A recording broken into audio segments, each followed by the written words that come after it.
Today is Monday, August 15th, 2016. The time is 9:12 a.m. Good morning, Miss Martha Morgan. Good morning. And thank you so much for allowing me to record this conversation with you this morning. I really appreciate you taking the time right before you go on vacation. And I have been awarded a grant through Jump Street by way of the Pennsylvania Council on the Arts and the National Endowment for the Arts to document the folk arts in the Harrisburg area. As one of my areas of focus, I am documenting the fast dance, the who, what, where, when, why, and how of the fast dance in Harrisburg. And I am documenting you, Miss Martha, because you are considered what is a tradition bearer, somebody who still does the fast dance, somebody who still carries the tradition of the fast dance. A copy of today's interview will be made available to you, however you want it, by way of me emailing you a link to this audio recording or by me bringing you a CD of it. And all collected documentation will be archived at the Center for Pennsylvania Culture Studies at Penn State University in Middletown, which is the statewide archive for the study of Pennsylvania's cultural heritage. And I thank you very much for allowing me to interview you. So the first request I have for you is for you to please state your full first, middle, and last name. My name is Martha J. Morgan. All right. And the middle initial J stands for what? I don't tell my middle name. Martha J. Morgan. Yeah. One of these days I'm going to get it out of you, Miss Martha. And where were you born and raised, Miss Martha? Rome, Georgia. Georgia. I was born in Rome, Georgia. I stayed there until I was like 6 or 7, and I came to Harrisburg, Pennsylvania, and my years are here. So around what year was that you arrived in Harrisburg, roughly? 1954. 54. All righty. And please tell me a bit about yourself. I'm a church-going young lady.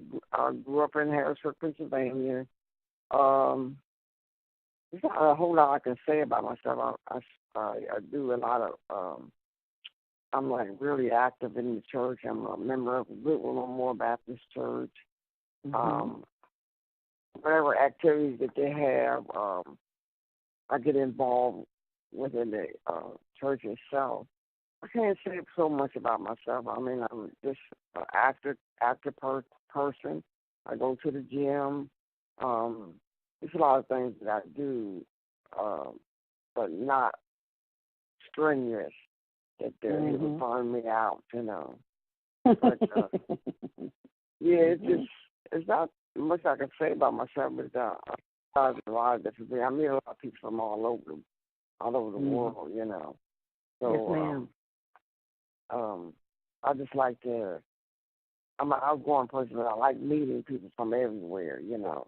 They tell me about themselves, I tell them about myself, you know, but as far as, when I worked at the state, you know, worked 2 jobs and whatever, and I'm a cancer survivor, 18 years, you know. Congratulations on being a cancer survivor. That is fantastic, Miss Martha, fantastic. You know, it kind of, your zest for life, I can understand why you have such a zest for life. Just seeing you in church. Yes, ma'am. Yeah, grew up in church and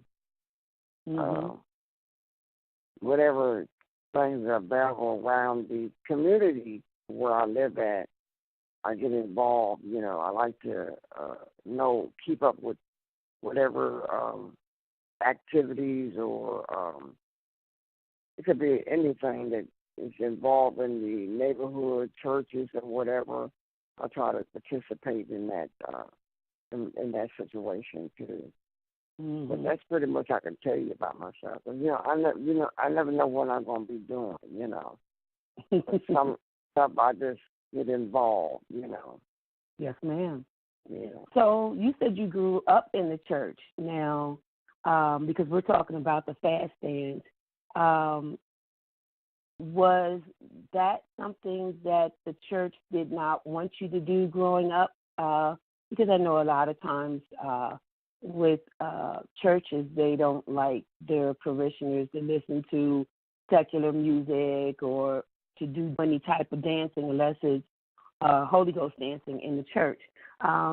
When you grew up and you were doing the fast dance, did you have any challenges from the church? No, because I was young. I'm very young and still in school. We didn't do no dancing in the church. But being young and involved or active, around our community, we get dancing automatically. But we didn't do no dancing in the church because Reverend Marcy didn't allow that. So we didn't do that. Just growing up, like if people asked us to come to a party, street dance, and why, different activities or whatever that was involved, we was invited. So the church, that was a separate thing. We went there to church. He didn't do no dancing in the church at all. That wasn't even allowed at all. Oh, yes, ma'am. No, what I was saying was, did the church have any problems with you going anywhere to do any type of dancing? Some churches don't allow their parishioners to even listen to music on the radio or do any dancing at all. But I got ahead of myself. What do you call it? Do you call it fast dance, the bob, jitterbug? What do you call that dance? Well, we call that the jitterbug or either fast dance. We didn't use a particular name. We just say fast dance or the jitterbug. Fast dance or the jitterbug. They used back then the jitterbug, the bob, and the fast dance. So that's all I know what they called it when coming up, So you called it all three: fast dance, jitterbug, and a bob. Because if somebody said, you want to do the fast dance, or somebody else will come and say, you want to do the jitterbug, male come up and ask you to dance. You want to do the jitterbug or you want to do the fast dance, or the bebop. That's what they call it. Bebop. Yeah, that's what they call it, either one. Bebop. Yeah, because ballad dances came out of Philadelphia and New York. So practically a lot of us started dancing at an early age at 8 years old. I had to think about it. I was like 8 years old. Being around older people, that's all they did, back then, And like Chick Lee and a lot of us grew up together in the neighborhood. And whenever they had dances or we went to the Y or they might have another place that we used to go to and dance. We kept up with all the dances that came out. So we was really young, So we learned from the older people, older generation, and that's all they did too, So we practically caught on whatever dance that came out. We learned from that. You mentioned that the Y.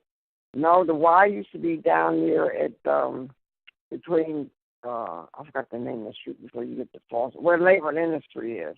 Okay, right there next to Labor and Industry, there used to be a Y building right there between Foster and I can't think of the next street where Labor and Industry, where the M&T Bank and the Townhouse.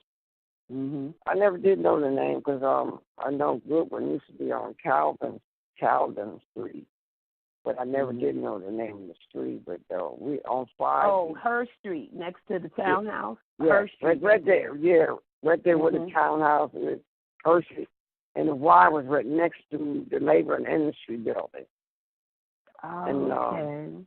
On Fridays when we get out of school, we always went to the Y. We danced that's where we always went to dance, or they went swimming or whatever that was going on at that Y. And then they moved that Y right up on 6th Street later on. Mhm.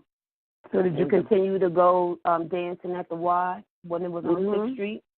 I didn't know too much about the one on 6th Street till later on, because there used to be a cam curtain building between Woodbine, between 6th and Woodbine. There used to be a school there, and then they turned that into the Y later on, because I used to live on Woodbine Street, close to 7th, and that building was right there for years, even when I was young. Then they moved the old Y right there on 6th Street. So the 6th Street Y used to be a school building, you said? Yeah, a long time ago. And then when I moved on Woodbine, they before I moved there, they had turned from a school to the Y. I used to go there for some of the activities, but I don't remember if they had. I don't remember them having dances there. A lot of activities, little things that was going on there, but I only remember the one down on next to the labor industry, between Foster and her. So when on Fridays, you said Fridays after school, that's when they would have the dances down there. And this was in the 50s and the 60s? I didn't graduate till 1967. So we was like in high school, you know, 7th, 8th, and 9th grade. Mm-hmm. So only time we was out to go to the Y is when that Friday when school let out in the evening. We had to get our homework done during the week. And Friday came, we all went to the Y. What time did the dances start at the Y? Well, they started. It started 7. Then when it's over, it was 11. Because they had dance contests and everything down there. Me and my brother was in it. My brother that lived here, he's passed away in 1995. We was in dance contests. A lot of us was in we danced to win $10, because at that time $10 was a lot of money. Mm-hmm. And me and my brother won that dance contest that particular time. What's your brother's name? John Morgan. John Morgan. Okay. And you were in dance contest with your brother John Morgan, and you won $10. And this was in the 60s. Yeah, that's a lot of money. Mm-hmm. Yeah. Me and my brother used to dance a lot. He would always be my partner, and he could dance too. My brother was a good dancer, singer too. Yeah. Mm. So speaking of partners, the video that I shot of you and Mr. Chick Lee, which is really what started me wanting to document the fast dance here in Harrisburg. I'm so amazed at you and Mr. Chick Lee, how you are great dance partners. John was always a good dancer. All of us were good dancers. John was always a good dancer. John is Mr. Chick Lee? That's his real name, John? Okay. Mm-hmm. Finish telling me what you were saying about him. I just wanted to make sure. He was always a good dancer. All of us were good dancers coming up, and he was always a good dancer because he's familiar with Philadelphia, New York, and all that, A lot of them was a little far advanced on me because sometimes they had families in New York or whatever. Then they go to New York, and like I said, New York and Philly get all the new dances before we get it here. So once we learn the dances, if somebody will teach us, like John and Avery or the Beetle, they would get it first and they teach us. Then we go from there, Somebody was always teaching us how to dance. So we practically grew up at a young age learning how to dance. We had to learn how to do a lot of things during that time. So you're saying that, like Mr. Chick or Miss Beadle they would have family in Philly or New York, and they would go to those places to visit their family, learn the new dances, and then bring them back to Harrisburg. Well, Beetle lived here, but I think Chick must have been going to New York for a long time. Chick's he's really popular, you know. He was always a popular person, you know. But we all lived uptown and went to the same school. Some of now we went to Camp Curtin and Penn. Some of us went different grade school. I went to Hamilton School, and there was other schools that they attend here. But any events that come up that was going on, somebody always was telling there's a dance, we're having a party, or we're having it's going to be a dance at these other places. Well, they let us know what's going on, and that's how we end up learning how to do all these good dance. And I had a good girlfriend. I call my spiritual sister. She's deceased too. She was a good Maxine Sherrod. She was a good dancer too. What makes a good dancer? How do you know somebody's a good dancer? Like when you see them on the floor, how do you know they're a good dancer? It's the way they have their moods. Or everybody's creative in everything they do. When I see a dancer, I look at the talent that they have on that floor. And there's good dancers out there, and there's some dance better than you. And when I see their gifts or whatever talent, and I see them dancing out there, and I say, oh, they really can dance. I've never seen that move before, you know. Everybody dance different, you know, but I know a dancer when I see it, you know. Some of them got so good they end up going to New York Broadway dancers, you know. I don't think I'll ever be as good as them, but I would try to learn other dances that they do out there. But everybody has a different talent, and there's good dancers, and I've seen this with myself with my own eyes, you know. So, because there's some dance better than I do. But I don't get envy of that because they're blessed. They're blessed to dance, to be a good dancer, you know. So I recognize that anywhere. You got females and males can really, really dance, and some of them be successful in a lot of things that they do. So you said Mr. John Chickley is a really good dancer. Miss Beadle, I only know her as Beadle. What's Miss Beadle's legal name? Yes, ma'am.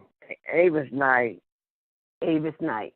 So Mr. John Chickley and Miss Beadle Avis Knight. So I would probably need to interview them too about the fast dance and how they got started dancing here in Harrisburg.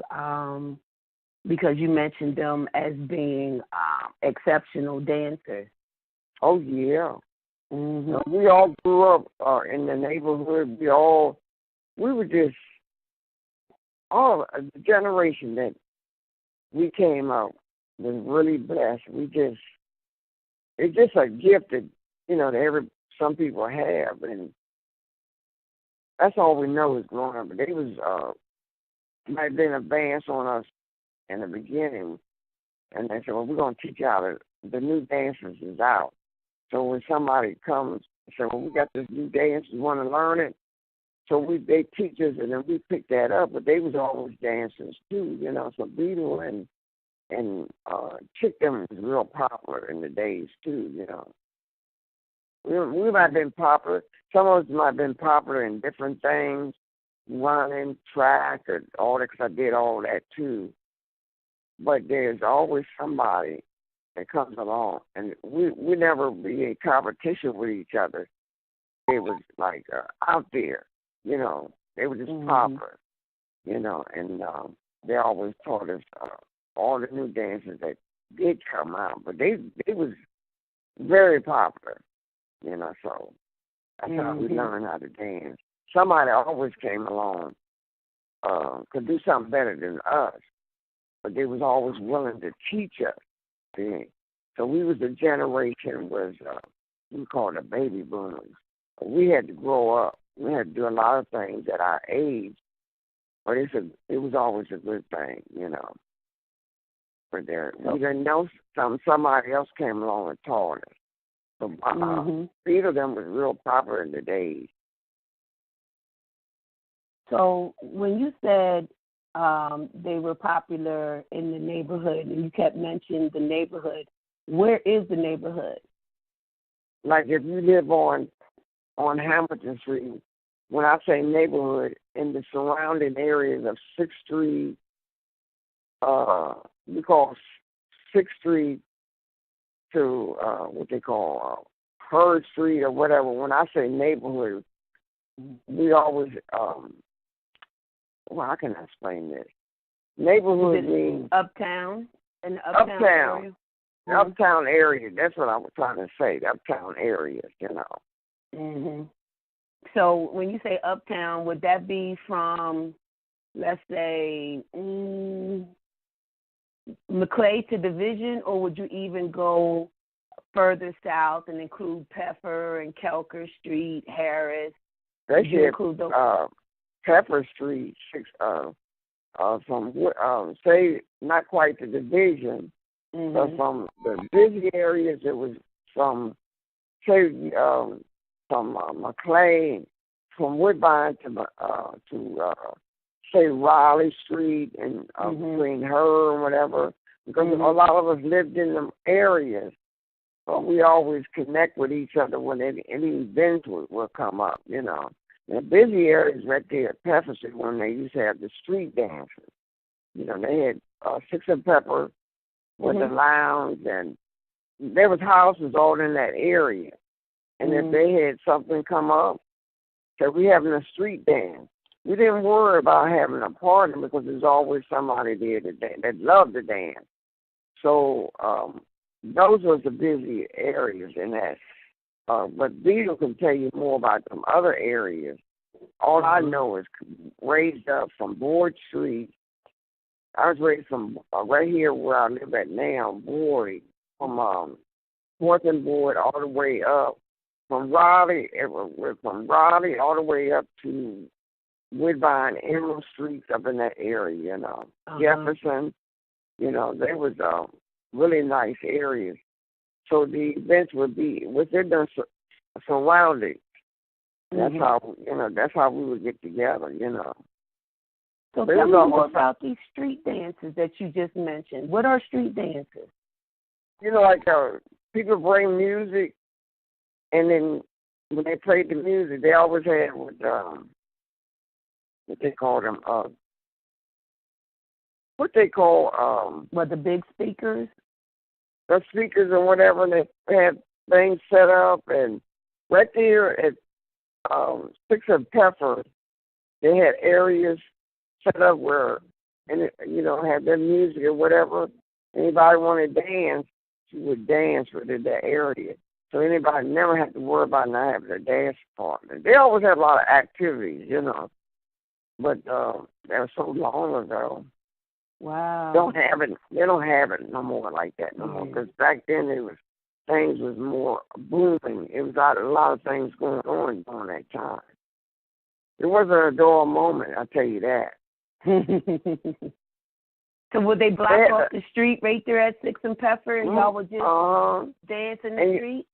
And you know what? The young people always had something to do.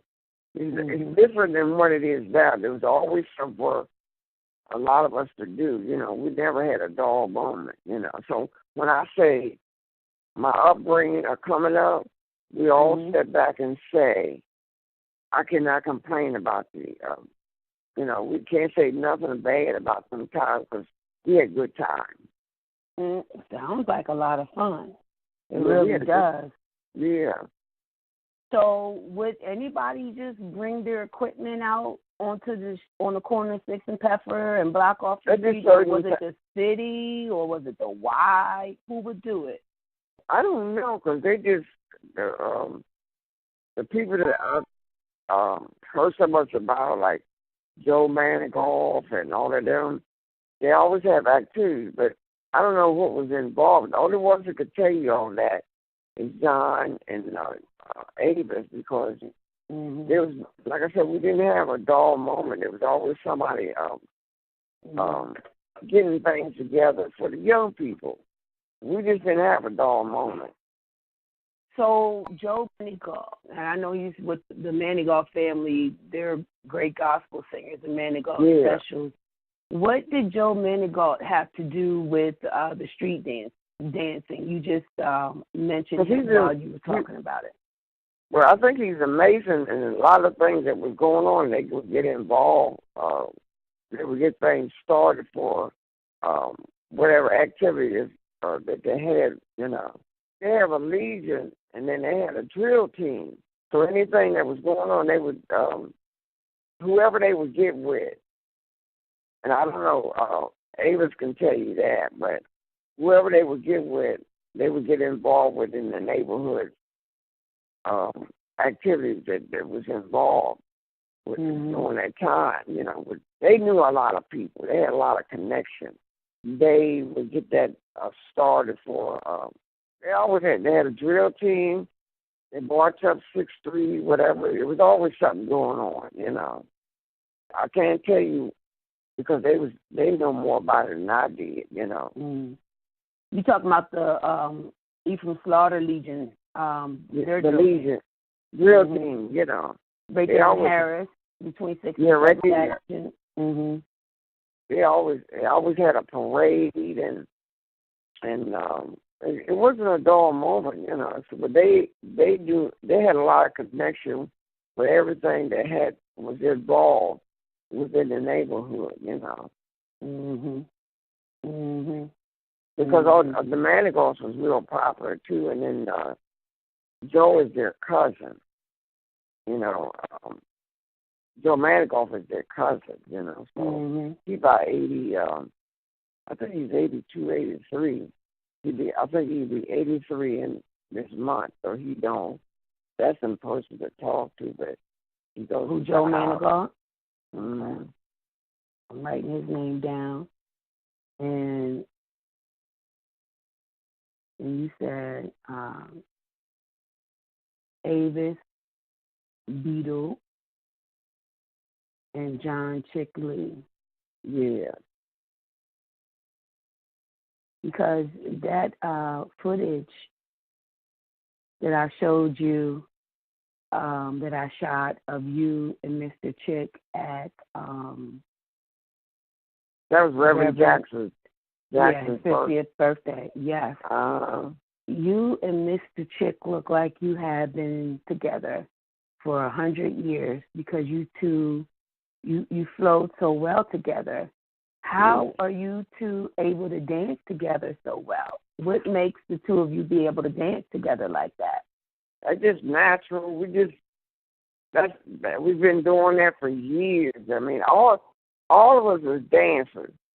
I don't know where we got, you know, I don't know where we inherited from, you know, we just picked it up from all the older people. You know, that's all we know, you know, just grew up dancing, watched them dance, and then you, I mean, it just was natural, you know, it wasn't no thing that you couldn't catch on dancing. Some people are not dancers at all. Some people are not dancers at all. So it's just, I call it a gift, blessing, you know. We just pick up stuff so quick. My parents and all of them was dancing, my grandma, all of them, and their parents was dancers. It just, and, you know, how can I say it? It was carried all down the line, you know.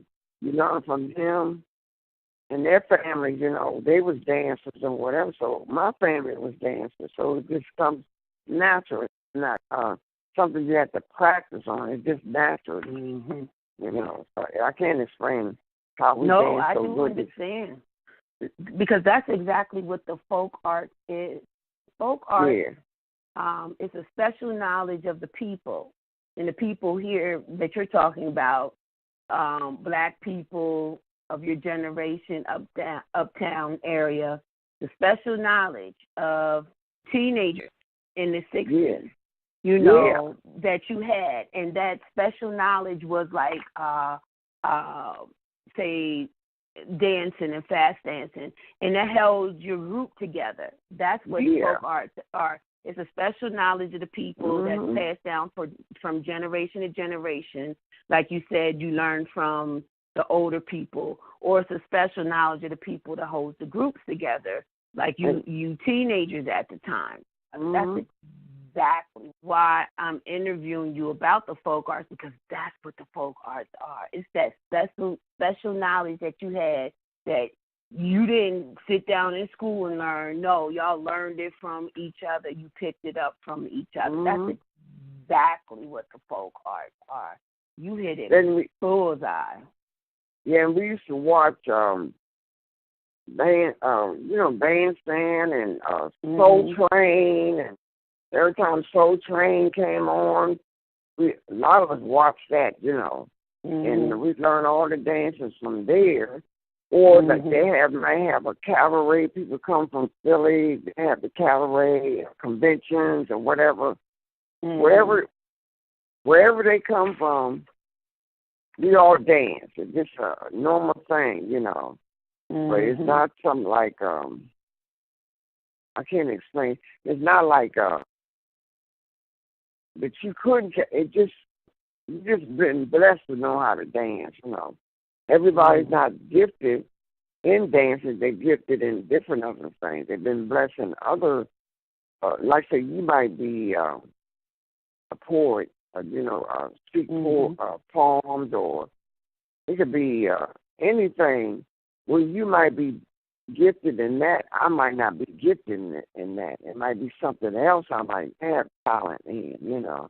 Everybody don't have the same talent as others, you know.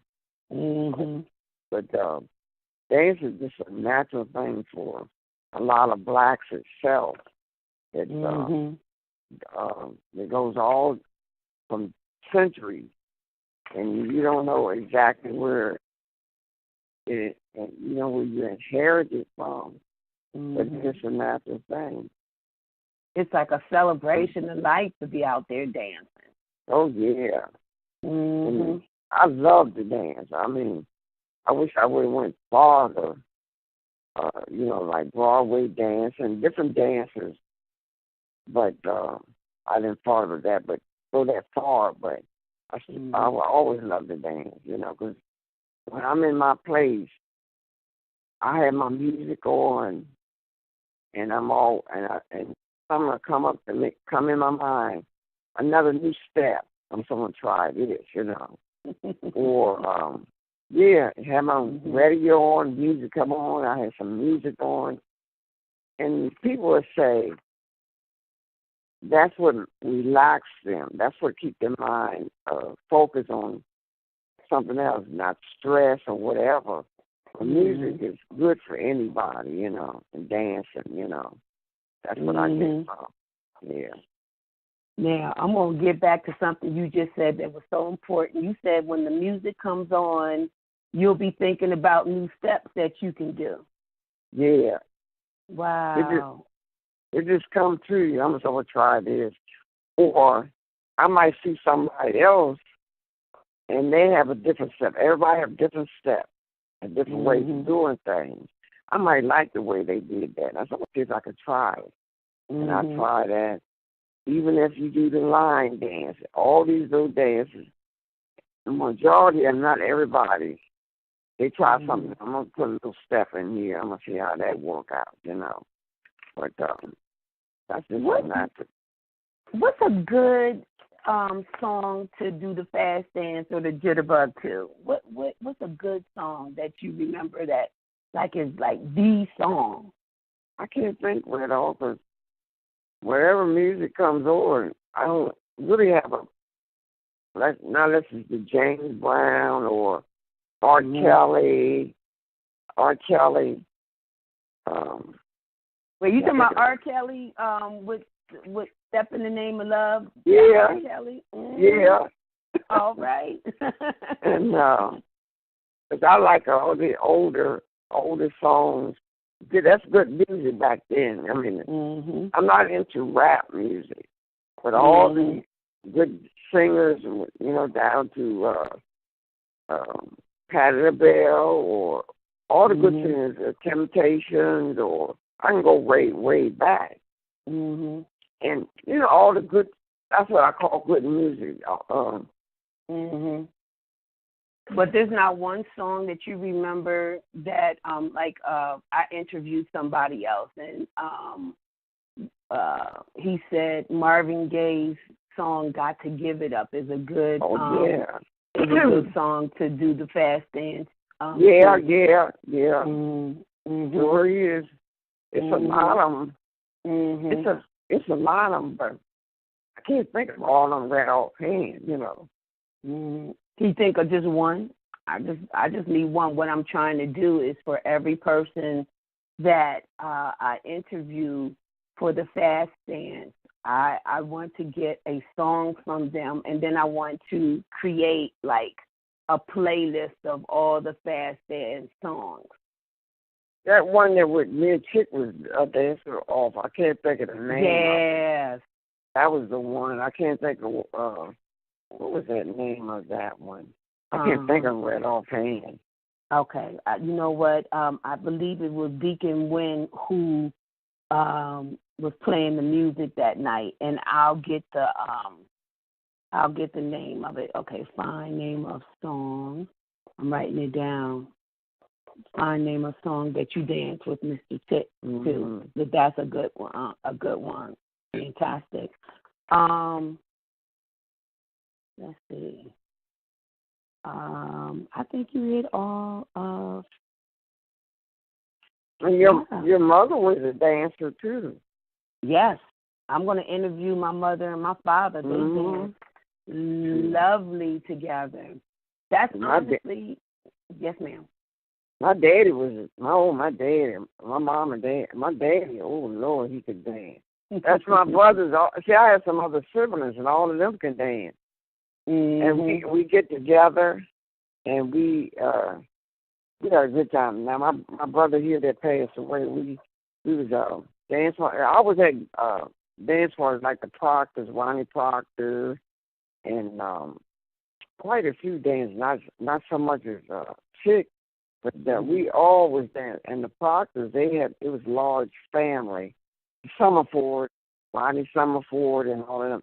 I grew up around it. They was dancers. I grew up around this. Grew up around large families, but they always danced, and they could dance too. Fast, and you talking about the fast dance, the jitterbug, or whatever. The Summerfords, they could do everything. They was my partners, Kelly and Ronnie and all them. There's my partner as far as jitterbug. So I am going to contact them too, I know Ronnie Proctor. Yeah, he's married to my friend. Is Ronnie Summerford? Is he still with us? No, he passed away. Not last year before. Now Kelly Summerford, he's living. Okay. He lives out on Market Street. He was a good dancer. All right. You hit every question.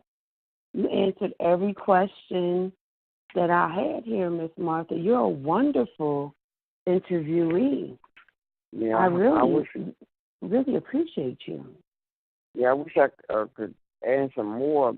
It'll start coming back to me. A lot of names that was good dancers, and we probably grew up in, when I say neighborhood, surrounding areas in the where we lived from six. And then I had friends from the Hill too. They was good dancers too. But most of the people I grew up with, going to school way in Penn or whatever, we had that close.